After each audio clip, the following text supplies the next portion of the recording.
President Tinubu said in August, there is no more corruption in Nigeria. That's a ridiculous thing to say, is it not? We investigate any case of corruption, not just in the defense, but anywhere in government. This administration has had lots of people who are in government, either sacked or investigated and being prosecuted. The resolve of our administration in dealing with corruption is obvious. Why did he say there's no more corruption? You probably read him out of context. No, I didn't. Read exactly what he said. You're cherry picking.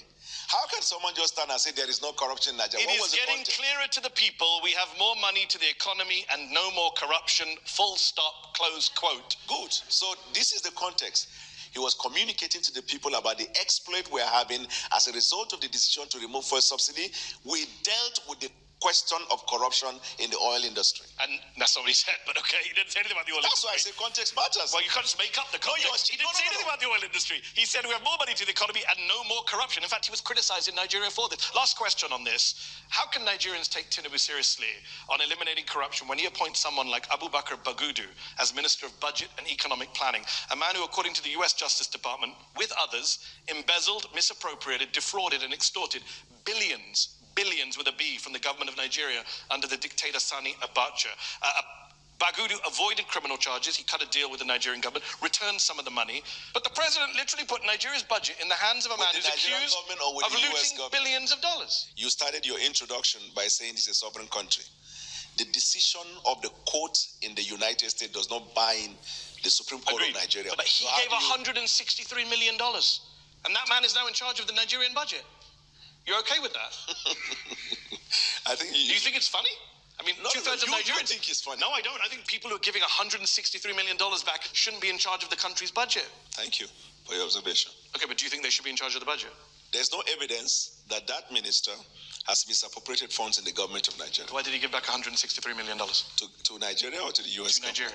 Why did the U.S. government give him $100 million? It's a settlement. That's what you do in settlements. Okay. Why was he settling? Yeah, so okay. So you're comfortable with a guy who is accused by the U.S. Justice Department of embezzling with the Sani Abacha regime billions of dollars being in charge of the budget today? Are you okay with a president of one of the countries in the world who was convicted by the courts in that land and the person is still governing the country?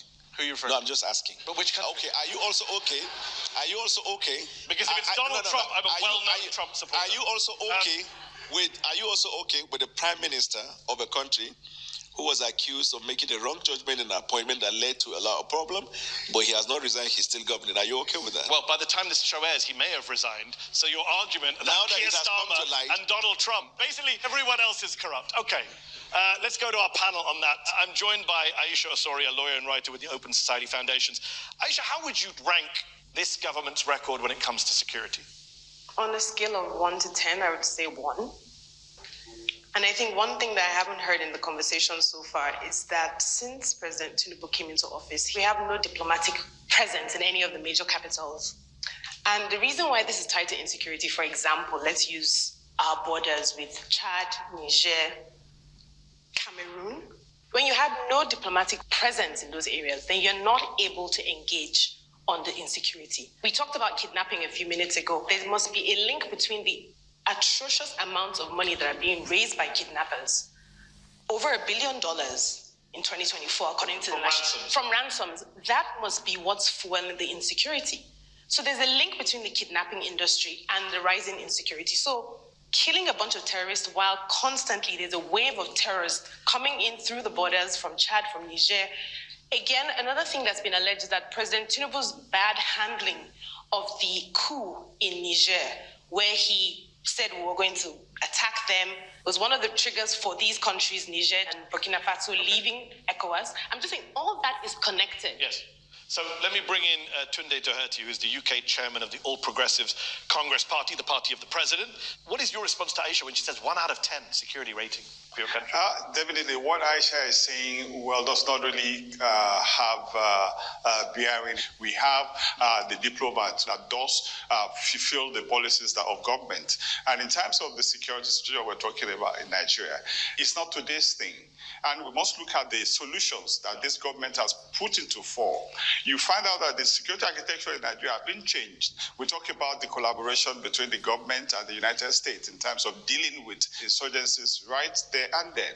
Because, you know, Nigerians don't manufacture most of these high-tech required equipment to deal with such situations. The president, the government, is really doing quite fantastic work in making sure that they fight these insurgents, collaborating with all factors or all countries that is ready to work with them. Let's bring in Anu Adeoye, a journalist for the Financial Times who recently covered Nigeria and West Africa.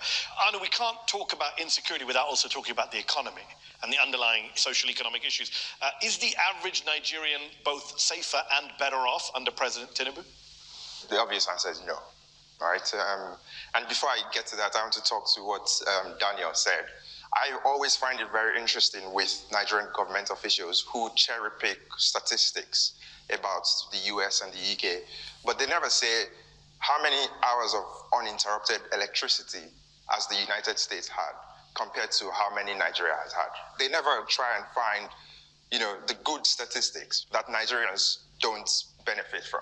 If you look at the poverty numbers, this is according to the Nigerian Bureau of Statistics. More than 120 million Nigerians are living in multi-dimensional poverty.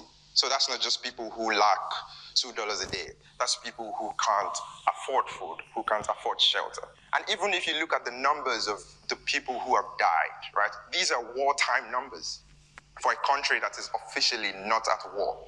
And so I think it's really, really difficult to make an argument and say, things are trending in the right direction. Casualty numbers, wrong direction. Poverty numbers, wrong direction. Right. We were very clear with the Nigerian people when the decision was made. It will bring discomfort temporarily, but the long term is what we are promising. We decided to also involve intervention mechanism in dealing with some of the hardship that the people undergo. Now, when that decision was made in May 2023, it was hellish. But as I speak to you today, the numbers, the indices, and the stats are favorable to the economic reform that we have introduced. Our foreign reserve has increased substantially. Our net import dependency went down. Our export production capacity has gone up. Our naira is strengthened. We have provided opportunities for families who could not afford to send their kids to school to access grant and go and have their education. Cost of fee, tuition fee, as well as the cost of living. You mentioned school. 20,000 schools in Nigeria have been shut in the last few months because of these kidnapping attacks. Correct. 18 million Nigerian school children are not going to school, according to the UN. That is the highest number anywhere in the world. Are you proud of that? No, I'm not proud of that because of insecurity.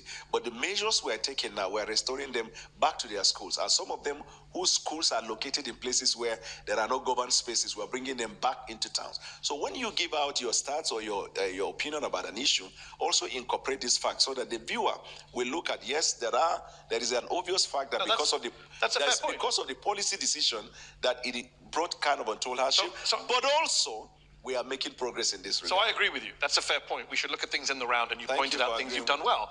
But then you need to do the same thing. Do you accept then that the poverty numbers are going in the wrong direction? Yeah, sure. It's like that's the crucial one for a lot of Nigerians. No, but numbers don't lie. 141 million people in 2026 are going to be living in poverty in Nigeria. 62% of the population. Then I explain to you why. Context matters. I agree context matters. It's a failure.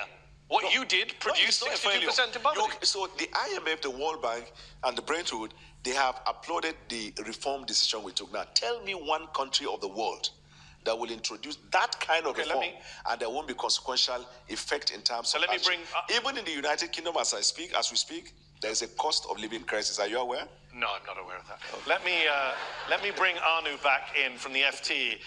Is that a fair point that Daniel makes, that the IMF, the World Bank are praising what we're doing and actions have consequences? Yeah, look, I think ultimately those reforms had to happen, right? There was chronic mismanagement at the central bank. The government before the Tinubu government was an APC government, so it's the same party. So, there's only so much blame they can pass around. Yes. This fuel subsidy, you had to do something. It was riddled with corruption.